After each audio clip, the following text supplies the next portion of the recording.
So let f of x be the function 3 to the x squared minus 9 over x minus 5. So just to be clear here, this entire quotient is in the exponent of 3. And it says, at which values of x, right, so we want to turn the x value, does this function have a local max? So more than likely, we're going to use the first derivative test. Now, before you do the first or even second derivative test, you want to determine the domain of the function, because the domain of the function is going to tell you, well, what values of x were even allowed to be plugged into the function, and it will show you any values of x that are immediately off the playing board. They're not allowed to be considered critical values. They're not allowed to be plugged into any derivatives if they can't be plugged into the function itself. And if we look at this guy, the only problem area that we have here is this denominator. And clearly 5 is not allowed. So the domain of the function is going to be all real numbers except for 5. Now, to do the first derivative test, we need to take the first derivative of this function. Now, this is an exponential function, 3 to the x, but in this case it's 3 to the u, so we're going to have to do a chain rule.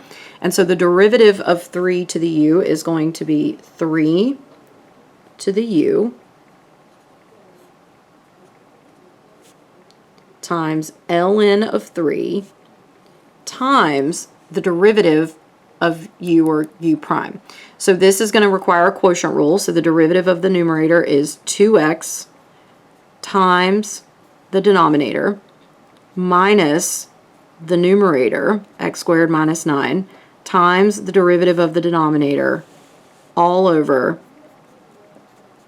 the denominator squared. Now I need to clean this up and factor it, so we're going to have 3 raised to the x squared minus 9 over x minus 5 times ln of 3. And when you simplify this numerator, you're going to get x squared minus 10x plus 9 over x minus 5 squared. And in order to find the critical values, I need to set this equal to 0. So I see that this quadratic might factor, maybe something will cancel, we don't know. So I'm going to go out one more step and fully factor the numerator.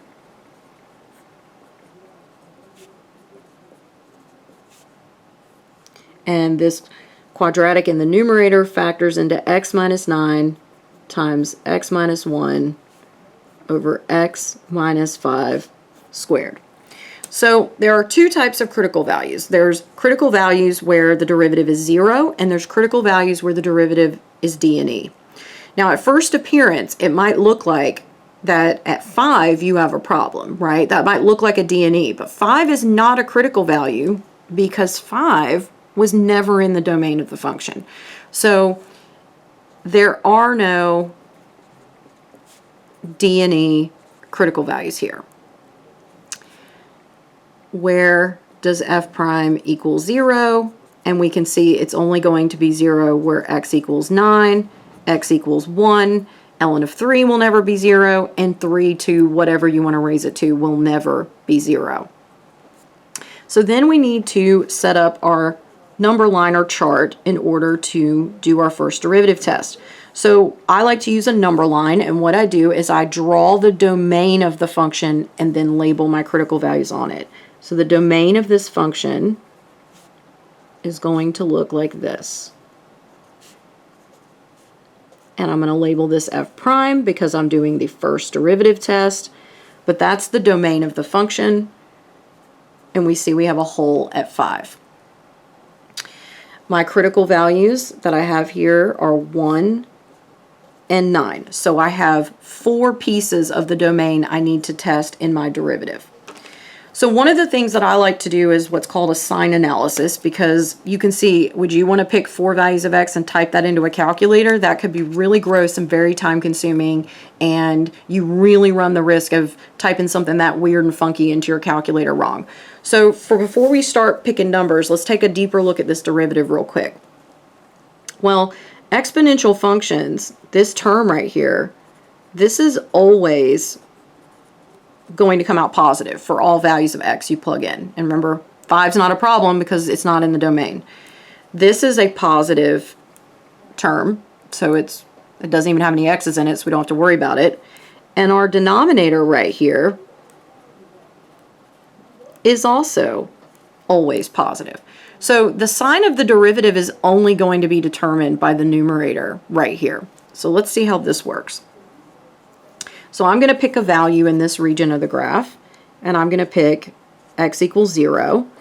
And I see that I have positive stuff, right, times a negative number when you plug in 0, times a negative number all over a positive number in the denominator, and this works out to be positive. When I plug in x equals 2, I have all this positive stuff times a negative number times a positive number divided by a positive number, and this works out to be negative.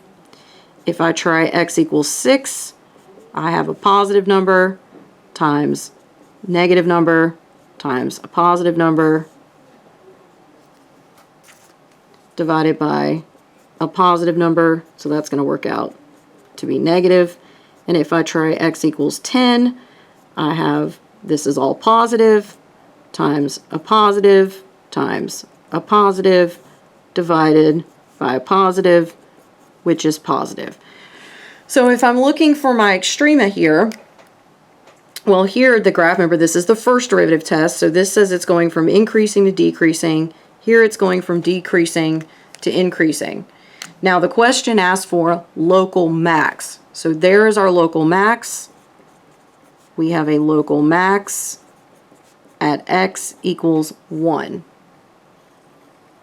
And so that is our answer.